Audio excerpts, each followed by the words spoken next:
Okay, so we have a new quote-unquote leak going around in the Pokemon community, and it is just absolute garbage. So this video is going to be updating you on some of the interesting leaks we have seen in the past, and also what to understand when we're looking at something that's trying to rip off a CoroCoro article or fake something else, because you look at this, and it has some cleanness to it. I will give it that it looks like it was made professionally, but that's kind of the idea. There's this thing called graphic design, and a lot of people do it for a living, so if one of them just decide to do this on the side as a fun project to troll people, they're going to have no problem making it look real. But you also have to take into consideration a lot of things, like CoroCoro doesn't leak until the 10th, sometimes a little earlier than that, and I think that's where we start getting into like the hard definitions of what's going on right here. So I think Joe Merrick has put it best: leak, a confirmed bit of information that was released early. By going onto 4chan and then saying, I found a leak, or any post that's quote-unquote a leak off of 4chan is not a leak. At the most optimistic, it is a rumor, or it's just completely fake, and you can usually see if it's completely fake just from the information that is given from it. But a leak is something that comes from a confirmed source, or something that can be backed up, and most of the time it doesn't come out as a leak unless it's from a trusted leak source. That it comes out as a rumor, and then we get more information from that source that starts to back it up, or if it's confirmed by official news releases, then anything from that source could be considered a potential leak, and even then we're still dealing with like a lot of shenanigans. But then we also get into fakes. And most of what's being covered on YouTube right now, or just spread through Twitch and Facebook and stuff, isn't even a rumor. It's just a flat-out fake, and then people are putting fake mons on the thumbnails and then clickbaiting it for massive amount of views, even though it's not the leak that they promised. The reason why they say leak is that sounds a lot better. We have the CoroCoro leaks. We have in-game leaks. These are things coming to the game that we can be optimistic about, so that's going to make their news release look a bit more promising. That's why people are going to click on it more than a rumor, and definitely more than a fake. So this is kind of what we need to go into as we get towards Ultra Sun and Ultra Moon release news period. I shall do a primer to clear up some pet peeves of mine that happen every game. That's kind of the big one right there. Last year, I had someone ask me when the official site will leak news. Also, CoroCoro doesn't leak information, but the magazine does leak. And I think that that is a really big clarification that needs to happen right here, because yes, the magazine publishes on the 15th in Japan, so it's kind of like 14th our time. That's when we get all of the information,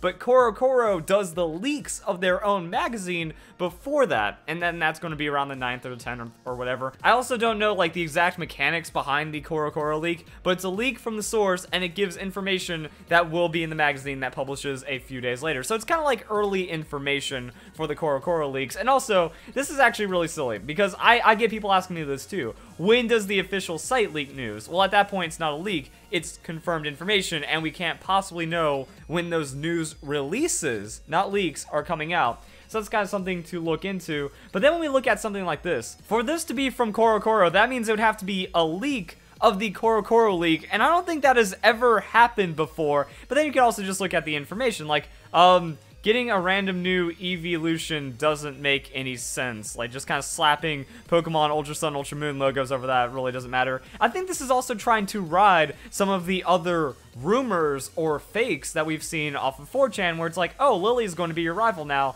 so let's show Lily being your rival, and then we have to give her a new Eeveelution because, you know, everyone loves Lily and she needs a cute Pokemon next to her, and maybe a Alolan Vulpix as well. So that's kind of it. It looks like a flying Eeveelution, but anyone that says flying type Eevee in Pokemon Sun and Moon, no matter how that goes, if they mention this, that it's clickbait. They know it's fake. There's nothing supporting any of this, and even as a speculation video, it would have to be like fake Eeveelution, but what if we got flying Eevee or something? And even then, getting a new Eeveelution, Ultra Sun, Ultra Moon, is a stretch. But like, looking at the details of this leak, it looks close. Like, I feel like this would have gotten more traction if it wasn't done as a CoroCoro, because CoroCoro has a much different, much more unique style that is very difficult to replicate. We saw this with the fake scans leak for Pokemon Sun and Moon. This was back in like March, I believe. So we had our release in February of the game, and even then, like, look at this. In-game sprite model is what this looks like. someone put in a lot of work into making this look like something that's in a 3D game from just doing their own little art and graphic design. So you can make really convincing fakes, and that's kind of why you have to look at the other context clues, because looking at this, you can immediately tell, well, this isn't how CoroCoro does their style at all, even though all of the other details look like it would be some kind of graphics or official artwork. I think that's something about this. Because when I first looked at it, I was like, well, that's neat, but I can obviously tell that's already not fake because it's not done like CoroCoro. But what I feel they could have done is promote this as the strategy guide. And now I'm going to give leakers all kinds of good ideas. If you want to make it look like you have something real, you got to do something different. And you can say, hey, I have a leaked copy of the strategy guide, and this looks like it would be something that fits in the strategy guide. If they weren't promoting it like, what's this, evolution, new news, and all kinds of stuff like that, but they made it look like an actual slice of the game. Like, oh, Eevee's your rival on Route 1, and then you just kind of redesign Route 1 or something, and then you still do like the full cover spread. That looks pretty good.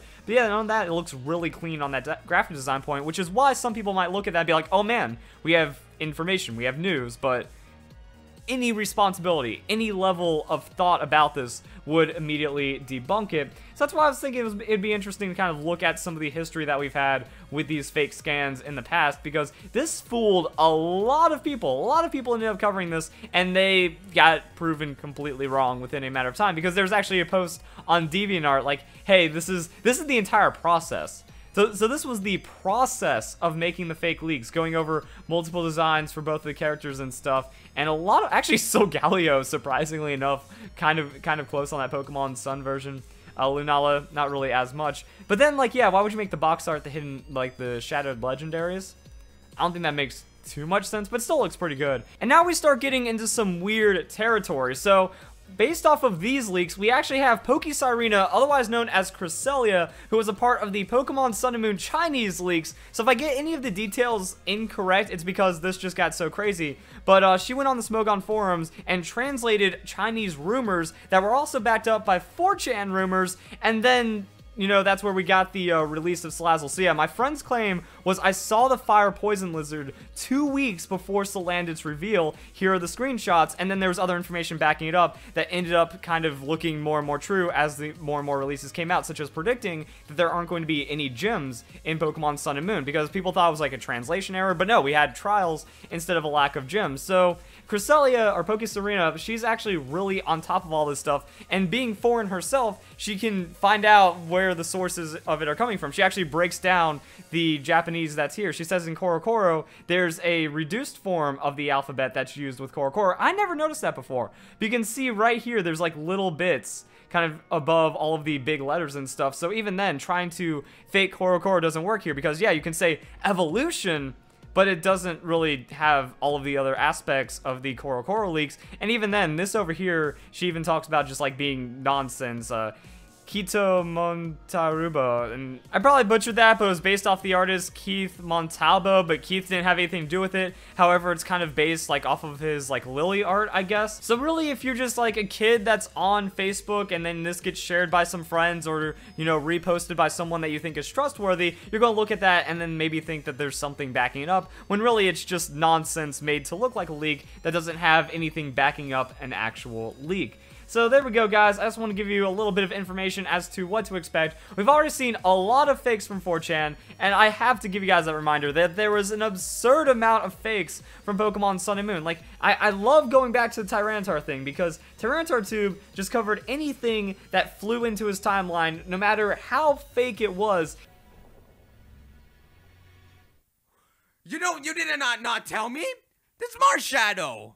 Even if they would be debunked hours later. Like, I remember when there was the Pokedex leak, it's like 120 Pokemon in the Alola Pokedex, and then the Pokemon Company, like a couple hours later or the next day, ended up releasing a Pokemon that wasn't listed in the Pokemon names or the Pokedex leak. So that got debunked, and then someone else did another one which was contrary to the other one, and then that also got debunked really quickly as well. So in like the span of 3 days, we can have 2 promising looking rumors, but then they immediately become fake and there's no leak value behind it at all, even though other YouTubers and other people are promoting it as actual news. And they just have to be on it with timelines. This doesn't line up with the CoroCoro. It doesn't look like the CoroCoro art style.